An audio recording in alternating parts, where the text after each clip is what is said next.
it's Catherine Burgess with Burgess Group at Compass, and we are here today in the beautiful historic Highland City Club in Boulder, Colorado.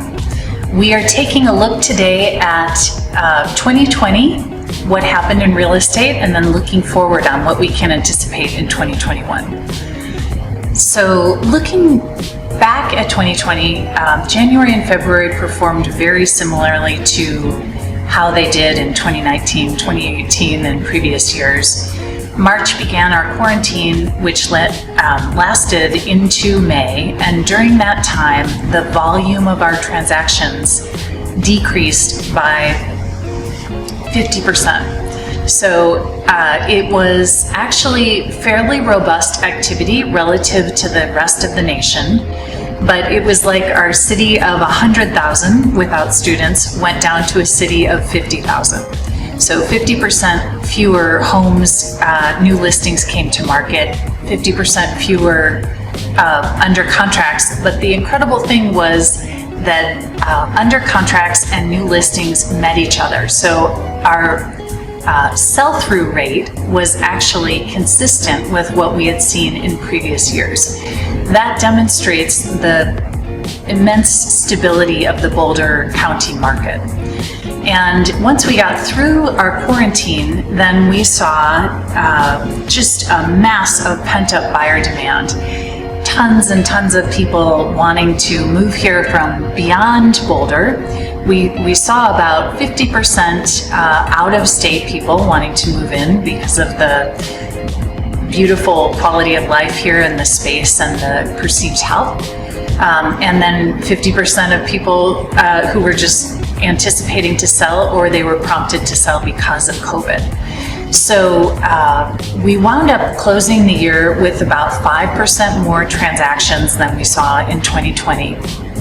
And altogether, it was just an incredibly robust, condensed real estate season.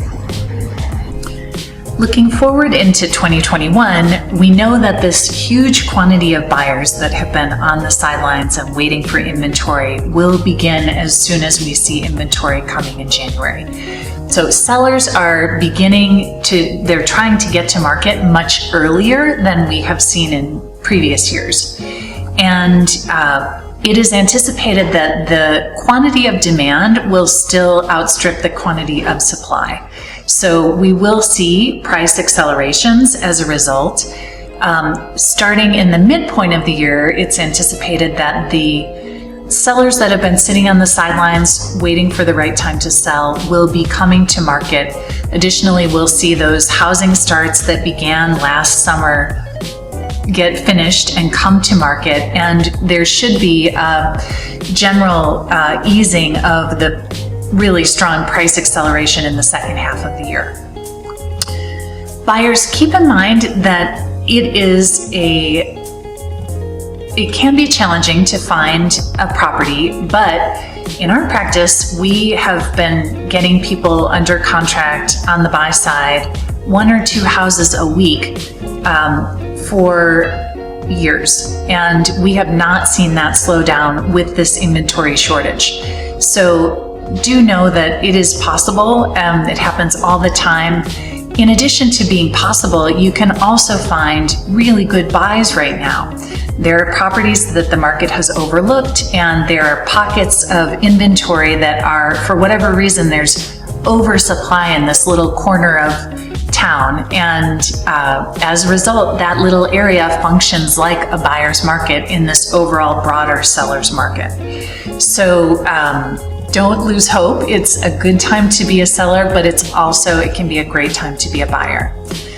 We are anticipating that the migration that we saw begin in 2020 will continue into 2021 as people try to move from these more dense areas into the smaller cities such as Boulder that have this terrific quality of life and a bit more space and room to breathe. So overall, the general anticipation is that the sale volume, just like it went up in 2020, it's anticipated that it will go up another 7 to 10% in 2021. And we we look forward to seeing sellers bring their inventory to meet that demand. So thank you for being with us. If we can answer any of your real estate questions or be a resource in any way, feel free to reach out, and we will see you next time. Thanks.